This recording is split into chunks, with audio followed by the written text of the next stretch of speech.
Hey, welcome back to Acrylic Art. This is Sean. That's me. So it's Acrylic Art with Sean. That's me. Oh, check out my, oh, there we go. Flying dragon. I love that one. My savior. I like him too. It's right there. Okay. Look, see, I have paintings right there. Okay. Anyway, sorry. Just check out. So, if you're new to the channel, thank you for joining us. If you're not new to the channel, thank you for joining us on this, my journey of artistic discovery. So there you go. That's me, and I'm glad you're here. I really am. Shocked and surprised sometimes that other people want to watch me do stuff, but excited that you do, glad that you do. I hope you learn along with me.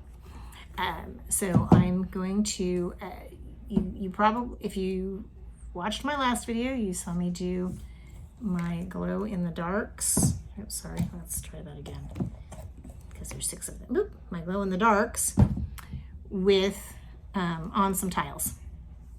And I am working on an 8x8 canvas. It's a thin one. I've already prepped it just because when you're using something other than white, you need to make sure that you don't see your canvas, right? So I'm excited because my husband got these for me, but I still had some paint left in my lovely little cups. And so that's what I want to do. I want to use that. And I've been wanting to do a ring pour. So with that's a technique. And so I'm going to layer my paints in this cup.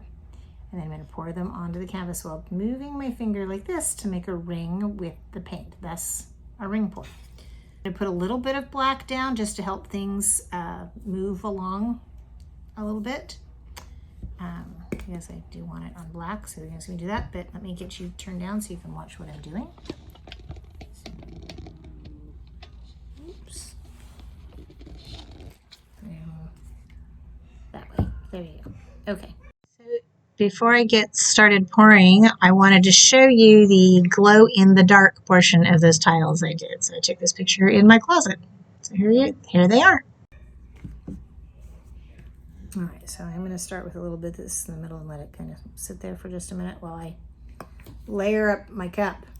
I am going to use my deep blue, which is actually the Pthallo and my deep red, both by Artist Loft, mixed 50-50.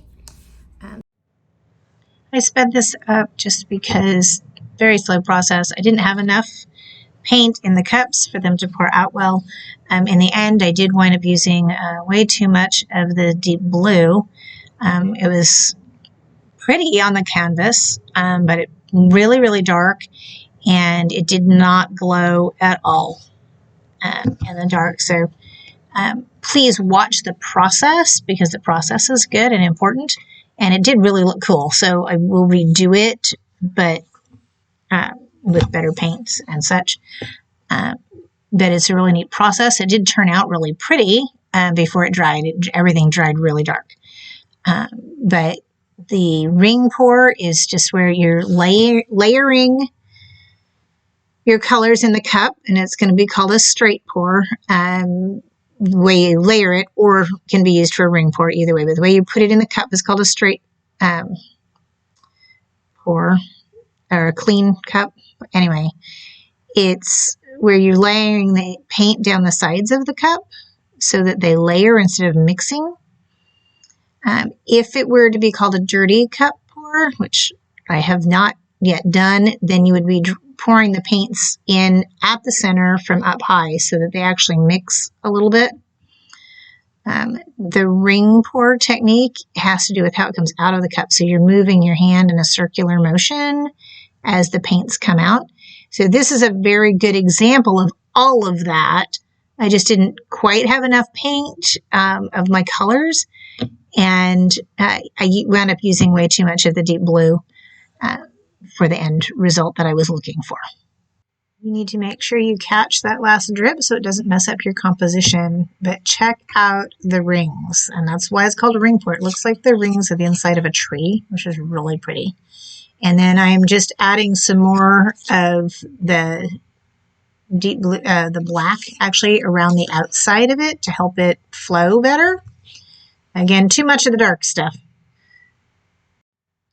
Just popping the bubbles with the torch.